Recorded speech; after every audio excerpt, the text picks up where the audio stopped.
And welcome back to Love Your Food. This week we are doing sort of our take on a Thanksgiving tradition, I guess, of deep fried turkey. Now we're only doing the thighs and we'll show you exactly how we did that. First, I'd like to remind everyone that we have an affiliate link with Chef's Temp. You can check out the link in the description below, and if you use code LOVEYOURFOOD on checkout, you'll get 15% off of a meat thermometer or kitchen thermometer. And in the meantime, here's our ingredients. So we have our turkey thigh. These are huge. Turkey thighs are enormous. We've got bay leaf, some fresh thyme, and some fresh rosemary. Some celery salt. We just showed you how to make that recently. Some sugar. A little bit of liquid smoke, because we don't have the ability to have a smoker. And then for the breading, a little bit of flour, some starch, and some powdered dry mustard. So let's get started with our cure. So what we're going to do with this, we're going to cure it first. So we're going to make a mixture of salt and sugar. And we're using celery salt just to add that little bit of extra aromatic flavor in there. In goes the sugar. And we're going to be mixing roughly equal by weight. Now for this amount, it doesn't need to be exact. So we're doing roughly equal weights of sugar and salt. And we're going to mix that together nicely. And we are going to put the turkey thighs into a vacuum sealed bag with the cure and let that cure honestly for a couple of days. So we've put this into our vacuum bag here. Little pro tip, if you want to make sure that you're not getting anything on the inside of the bag that'll stop it from sealing, just fold down the top like we've done here, and that will really help you keep the top of the bag clean so it's easier to seal.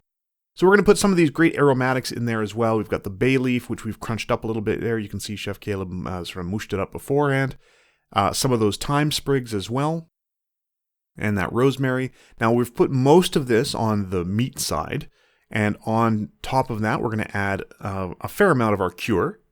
Now, you don't need to add all of it at this point. We're going to be putting a little bit more of the aromatics on the other side.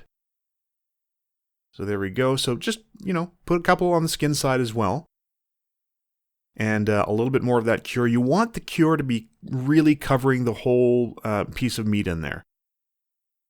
We found that with turkey thighs, really one is good for two people. They're huge. They're really enormous. They're not like chicken. They're really, really big, very meaty, and really, really delicious. And super easy to do if you take a little bit of time to do them. Now, there's definitely some steps in here. We're adding a couple drops of that liquid smoke as well. Now, you don't have to use a vacuum bag for this. You can do this in a Ziploc or a zipper bag of any kind. You just want to make sure that you get as much of that air out of there as possible so you have good contact between the meat and the cure. You want to get as much contact as you possibly can. We're using our sealing machine here just so that everything has really good contact and it stays right where we want it to stay. There you go. You can see it's all in there. Now this is cured for a couple of days. We had this sitting in the fridge for a couple of days, and you can see the salt and sugar are mostly gone, and it's been replaced by a lot of juice in there. That's juice from the turkey. So we're going to scrape all of that off, and we're actually going to rinse it off. We're going to get as much of the outside as possible and give it a good drying. And we're going to put this back into a fresh vacuum bag. So we've given that a rinse. We're going to put that onto just some kitchen paper and give it a little pat dry. Get as much extra liquid off as we possibly can. Now this has been infused with all that flavor. It's really, really perfect right now. It's well seasoned. It's got the salt and the sugar. It's made that osmotic loop. All those flavors have been sort of pushed right through the meat. And we're going to put it back into a fresh vacuum bag here. And this is going to go into sous vide. So we sous vided that for about 6 hours at 148 Fahrenheit. You can probably go for a little shorter. You want to make sure it's cooked all the way through, but you also don't want to overdo it because it starts to get a little tougher. But once that's done, we take it out of the sous vide machine and we're going to let that relax for a little while. We're going to let it rest. Even down to room temperature, and then we're going to get our dredge ready. Now this is what we're going to be using to coat the outside to get that beautiful, crispy, golden outside on the turkey. The nice thing about this way of doing it is that the turkey's cooked all the way through. We don't need to worry about it being undercooked. It's done. So we're going to take that out of the sous vide bag. And this is cooked. So this is 100% cooked. You don't have to worry about handling raw meat or anything at this point. This is cooked all the way through. But what we do want to do is get a really good coating on both sides.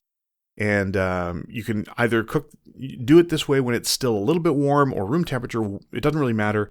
We're going to put it back into the deep fryer and it's going to get hot again. There we go. So that's a lot on one side, but don't worry. We will tap off all the excess. And then we're going to make sure that the bottom has a good coating as well. And just make sure all corners are well covered. You've got a good coating.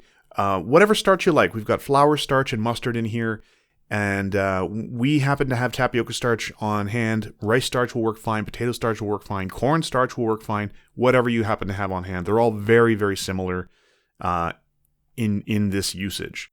So we're going to drop this into our deep fryer. You can see the size of it. Just an enormous turkey thigh. Really like enough food for two with leftovers as a main dish. Honestly, they're so big. We were a little bit surprised, but they're so delicious, honestly. And you can see that beautiful golden color starting to show up. And you just want to keep it in there. You might want to flip it once just to make sure that both sides are getting covered.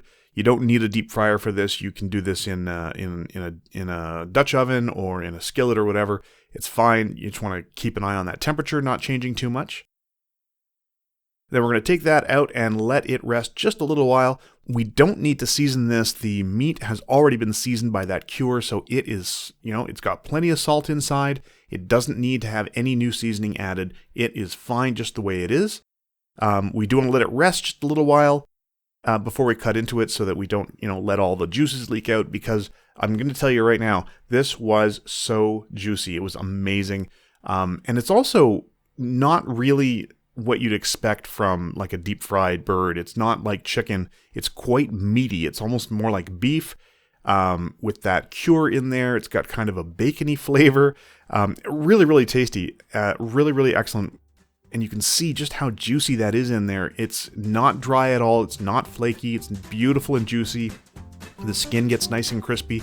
Really, really great take on how to do a deep fried turkey without having to, burn your house down with a bucket of oil on an open flame, which we don't recommend. This is much easier and much safer. If you like this recipe, please do like and subscribe. And if you have any recipes you'd like to see Chef Caleb try on the channel, please let us know in the comments below. We'd like to thank our patrons. If you would like to support us on Patreon, I'll put a link for that in the description below as well. And remember to love your food.